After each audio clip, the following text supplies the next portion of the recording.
खुदा बाप और बेटे और उल कुदस के नाम से आमीन। मेरे अज़ीज़ो, आइए हम खुदावंद अपने खुदा का शुक्र करें जिसने आज का ये खूबसूरत दिन हमारी ज़िंदगी में बढ़ा दिया। तो आइए अज़ीज़ो, हम आज के दिन का आगाज़ बाइबल मुक़द्दस में से पाकमा कलीसिया की चुनी हुई तलावतों से करते हैं। अब्राम खुदावंद पर ईमान लाया और ये उसके लिए रास्ती महसूब हुआ। खुदावंद ने अब्राम से अहद किया। मेरे अज़ीज़ो, आइए हम आज की पहली तलावत सुनते हैं।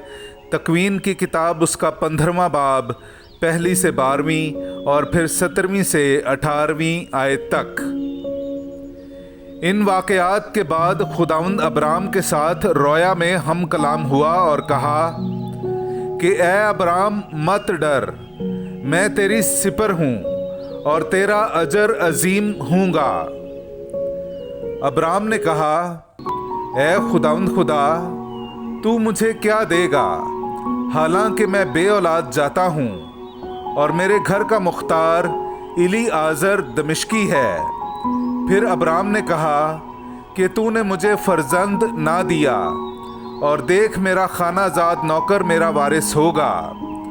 और देखो, खुदावंद उससे हम कलाम हुआ और कहा, वो तेरा वारिस ना होगा, मगर जो तेरी सुलभ से पैदा होगा वही तेरा वारिस होगा। फिर वो उसे बाहर ले गया और कहा कि आसमान की तरफ निगाह कर और सितारों को गिन, अगर तूने गिन सके। और उसने उसे कहा कि तेरी औलाद ऐसी ही होगी। और अब्राम खुदावंद पर ईमान लाया और ये उसके लिए रास्ती महसूब हुआ। तब उसने उसे कहा कि मैं खुदावंद हूँ जो तुझे कलदानियों के ऊर से निकाल लाया कि तुझे ये ज़मीन मिरास में दूँ। और उसने कहा कि ए खुदावंद खुदा, मैं क्यों कर जानूँ कि मैं उसका वारिस होऊंगा। और खुदावंद ने जवाब देकर कहा कि 3 बरस की एक बछिया और 3 बरस की एक बकरी और 3 बरस का एक मेंढा और एक कुमरी और एक कबूतर का बच्चा मेरे वास्ते ला। और उसने इन सब को लिया और उनको बीच से 2-2 टुकड़े किया और हर एक टुकड़ा उसके दूसरे टुकड़े के मुकाबिल रखा, मगर परिंदों के टुकड़े ना किए। तब शिकारी परिंदे उन लाशों पर उतरे, पर अब्राम उन्हें हंकाता रहा। और जब आफताब गुरूब होने लगा तो अब्राम को गहरी नींद आई और बड़ी हौलनाक तारीकी उस पर छा गई। और जब सूरज डूबा और अंधेरा हो गया तो देखो, एक तनूर जिससे धुआं उठता था और एक जलती मशाल उन टुकड़ों के बीच में से गुजरी। उसी दिन खुदावंद ने अब्राम से अहद करके कहा कि मैं तेरी औलाद को ये ज़मीन दूंगा, मिस्र के दरिया से लेकर बड़े दरियाए फरात तक।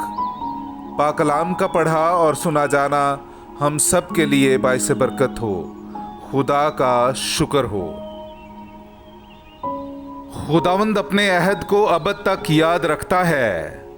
मेरे अज़ीज़ो, आइए हम खुदावंद अपने खुदा की हम्द व तारीफ़ करें। मैं आपके सामने पढ़ूंगा ज़बूर नंबर 105, उसकी 1 से 4 और फिर 6 से 9वीं आयत तक।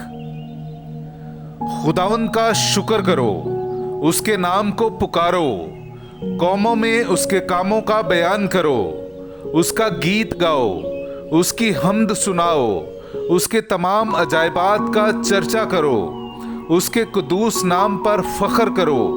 खुदावंद के तालिबों के दिल शादमान हों। खुदावंद और उसकी कुव्वत को तलब करो, हर वक्त उसके चेहरे की तलाश करो।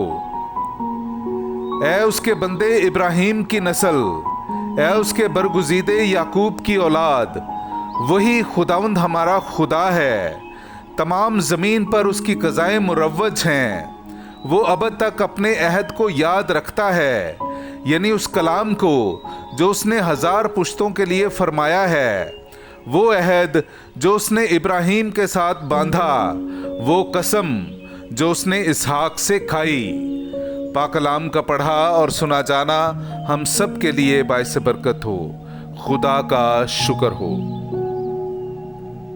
हालेलुया। जो मुझ में रहता है और मैं उसमें, वो बहुत फल लाता है। हालेलुया। मेरे अज़ीज़ो, आइए हम आज का इंजीली इक़्तिबास सुनते हैं। इंजील मुक़द्दस बामुताबिक मुक़द्दस मत्ती उसका 7वां बाब 15वीं आयत से लेकर 20वीं आयत तक। झूठे नबियों से खबरदार रहो, जो तुम्हारे पास भेड़ों के भेष में आते हैं मगर बातिन में फाड़ने वाले भेड़िए हैं। तुम उन्हें उनके फलों से पहचान लोगे। क्या खारदार झाड़ियों से अंगूर या ऊंट कटारों से इंजीर तोड़ते हैं? इसी तरह हर एक अच्छा दरख्त अच्छा फल लाता और रद्दी दरख्त बुरा फल लाता है। अच्छा दरख्त बुरा फल नहीं ला सकता, ना रद्दी दरख्त अच्छा फल ला सकता है। जो दरख्त अच्छा फल नहीं लाता वो काटा और आग में डाला जाता है। बस उनके फलों से तुम उन्हें पहचान लोगे। पाक कलाम का पढ़ा और सुना जाना हम सब के लिए बाइस बरकत हो। खुदा का शुक्र हो।